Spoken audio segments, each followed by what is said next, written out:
अगदी रोजच्या वापरातल्या डाळ तांदळापासून एकदम मऊ लुसलुशीत छान पांढरी शुभ्र आणि अगदी हलकी फुलकी आंबोळी कशी बनवायची आज आपण बघणार आहोत।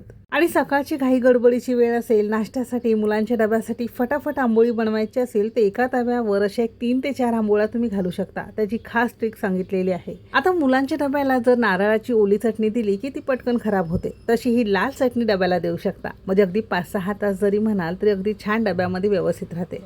प्रत्येकाला कळेल अशा साध्या सोप्या आणि भरपूर टिप्ससह रेसिपी दाखवलेली आहे, म्हणून शेवटपर्यंत नक्की बघा। जर आवडली तर लाईक करा।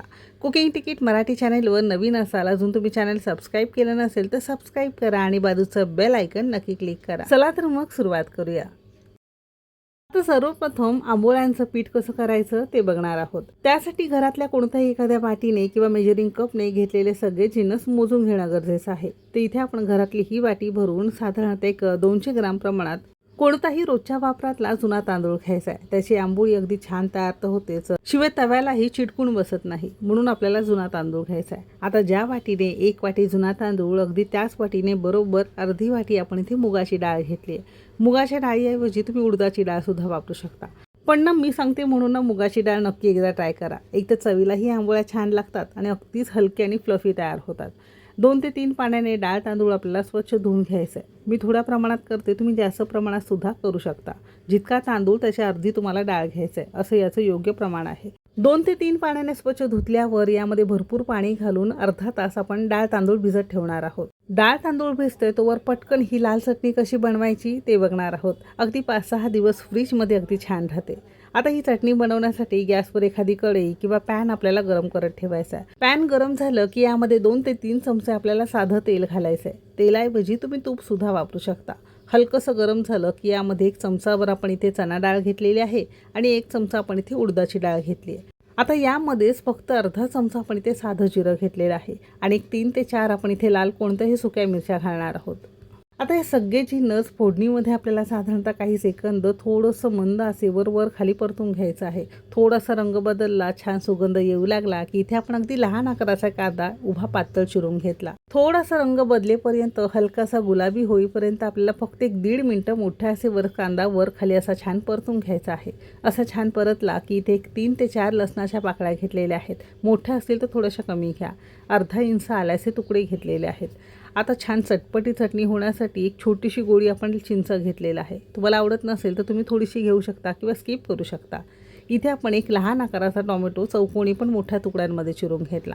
सगळ्यात शेवटी चवीपुरतं मीठ घालायचं। जर आवडत असेल तर छोटासा गुळाचा खडा किंवा थोडीशी साखर तुम्ही यामध्ये भुरभुरू शकता।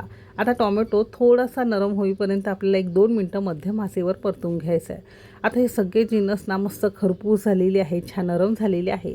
पंख्याखाली संपूर्ण गार झाली की एखाद्या स्वच्छ कोरड्या मिक्सरच्या भांड्यामध्ये काढून घ्यायचं आहे। आता तुमच्या घरामध्ये जर सुक्या लाल मिरच्या उपलब्ध नसेल तर हे वाटताना यामध्ये आवश्यकतेनुसार काश्मीरी किंवा बेडगी पूड वापरू शकता। छान बारीक चटणी आपण फिरवून घेतली। सुरुवातीला अजिबात पाणी घातलेलं नाही, जर गरज वाटली तर थोडंसं पाणी घालू शकता।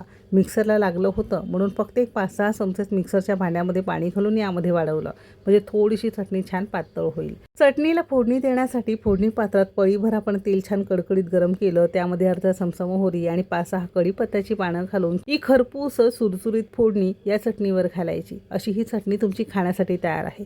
आता तुम्हाला जर ही स्टोअर करून ठेवायची असेल तर यामध्ये अजिबात पाणी घालायचं नाही, असंच पाणी न घालता छान बारीक करून घ्यायचं। थोडी घट्ट राहिली तरी सुद्धा चालू शकेल। पाणी न घातल्यामुळे बराच दिवस टिकायला सुद्धा मदत होईल।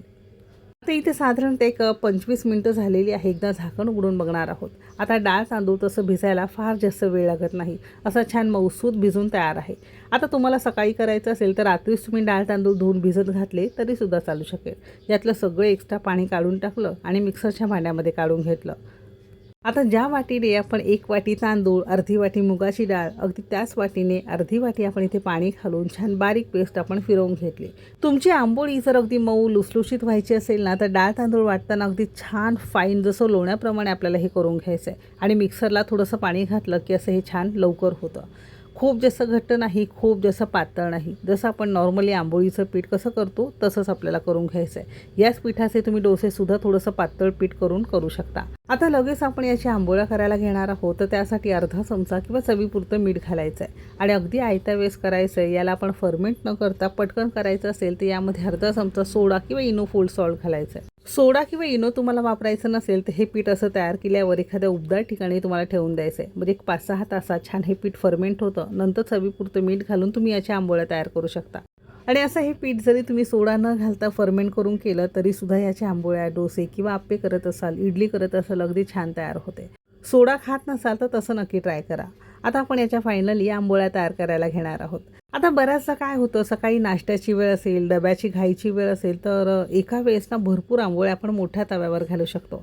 त्यासाठी असा हा मोठा तवा आपण गरम करत ठेवलेला आहे. मोठा डोसा बनवतो ना त्याचाच रेग्युलर हा तवा आहे. छान गरम झाला की फक्त चमचाभर तेल सुरुवातीला आपण याला लावून घेणार आहोत.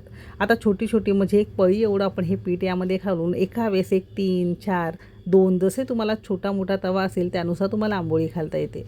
साधारणतः छोट्या छोट्या करणार आहोत. एक पळीभर आपण पीठ घालून थोडंसं पळीनेच पसरून घेतलेलं आहे. तर एका वेळेस या तव्यावर 3 ते 4 आंबोळ्या अगदी सहज तयार होतात.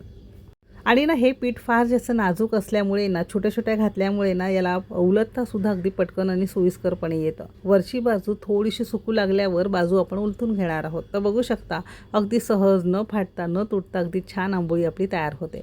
एका बाजूने रंगसुद्धा अगदी मस्त आलेला आहे. हवा असेल तर दुसऱ्या बाजूने या पद्धतीने भाजून घेतलं तरीसुद्धा चालू शकेल. अजिबात कच्चं न ठेवता मस्त दोन्ही बाजूने छान खरपूस आपण भाजून घेतलं. मस्त याला जाळीसुद्धा सुटल्यासारखी दिसत असेल. असे हे आपले पहिल्या बॅचचे हे 3 आंबोळे आपल्या तयार झालेले आहेत. आता याच पिठामध्ये ना तुम्ही कांदा, टोमॅटो वगैरे घालून छान मसाला आंबोळीसुद्धा तयार करू शकता.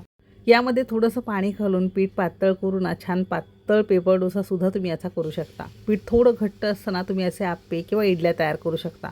बऱ्याच मंडळींना रवा चालत नाही, पोहे चालत नाही, मग डाळ तांदळाची अशी मस्त आंबोळी किंवा तुम्ही याला डोसासुद्धा म्हणू शकता. आता मोठ्या तव्यावर एक 3-4 घालत असाल तर थोडीशी ना जागा अशी बदलून सगळीकडून असा हा आपल्याला आंबोळीचा प्रकार भाजून घ्यायचा आहे.